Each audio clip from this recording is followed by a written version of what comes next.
Overcoming or healing after an assault. Hi, I'm Angie. Thanks for joining me at Life Squared.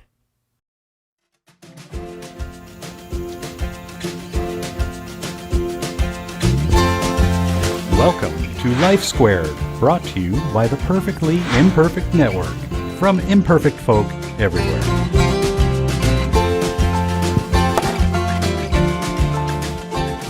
It happens. Assault, sexual abuse, violent crimes are up. They're up every year. And they've been rising since probably the 50s.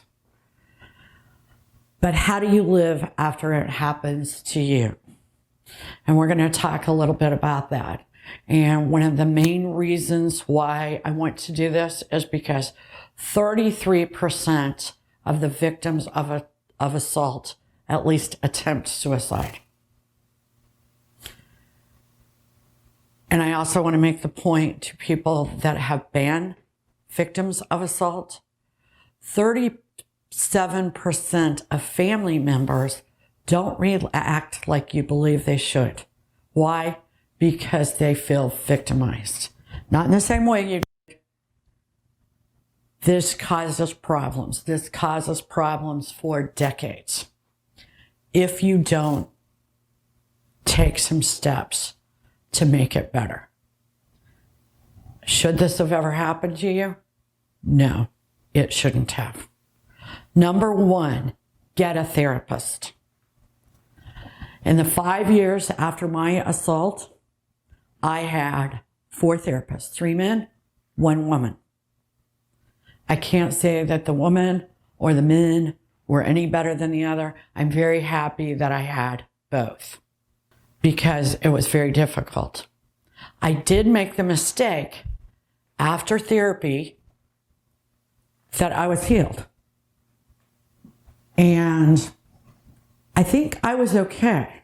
What I didn't realize until very recently, some 30 years later,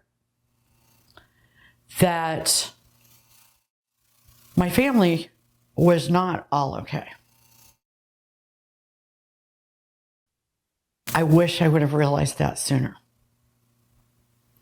Number 2, if you can, if it's possible, work with law enforcement.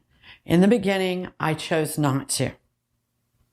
And my perpetrator kept coming back, scaring me. It was sort of a mixture of threats and blackmail. A law enforcement official reached out to me and begged me to work with him because my perpetrator had also committed some other crimes. I did work with him. 5 years later, we put him in jail. And I say we because it was we. I never knew freedom like I knew that day, and I will never know it again like I knew it that day.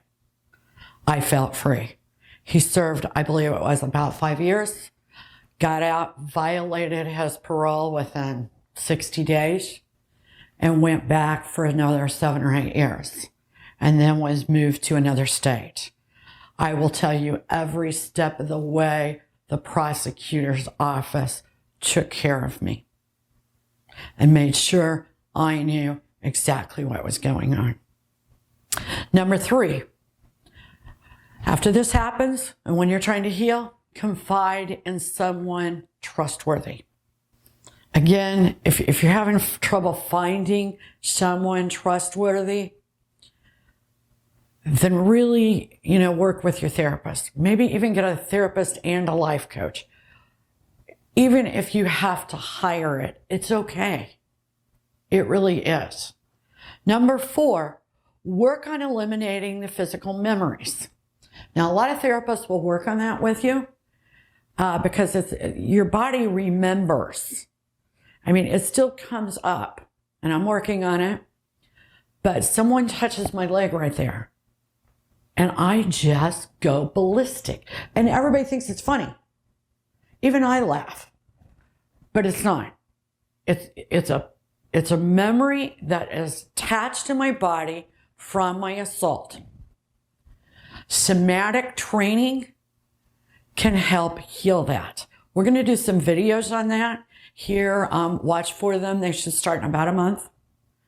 And you're going to be able to work on that. If not, find a therapist that will work on it for you. I will tell you now, we're seeing our therapists online, and we've had the Me Too movement show a lot of therapists are afraid to work on this. So really watch for those videos. If you've had any kind of physical abuse, even as a child, your body probably has memories.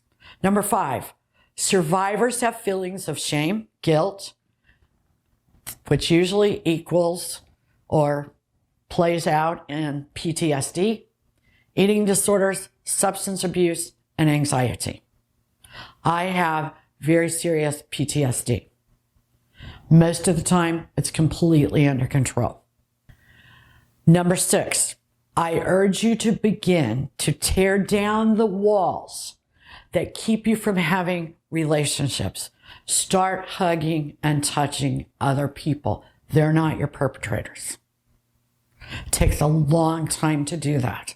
I wish I had done that more and sooner. I am just now at almost 30 years beginning to touch again. I've always been very empathetic and very caring, but I have not really been that hugging, touching person that I really wish I had been. But I'm not gone yet. So there's still time, and I'm working on that. Number 7, find ways to overcome the fear and the trauma. Thinking. Because first of all, I thought I had overcome it, but you're scared. The fear's there. And I probably transferred some of that to my younger children, and I wish I hadn't. So be cognitive of trying to get rid of that fear thinking. Number 8, live in the moment. You can't really change the past, but you can deal with it differently now. And you can make a better future for you. Number 9, restore confidence and self-esteem. Do things that make you confident. Take that pain and turn it into a purpose. We have a video about that. We have a video about self-esteem.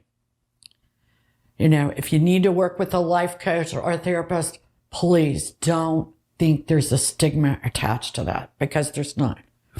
Number 10, make healing and pain that purpose and your life goal, and help others find their purpose.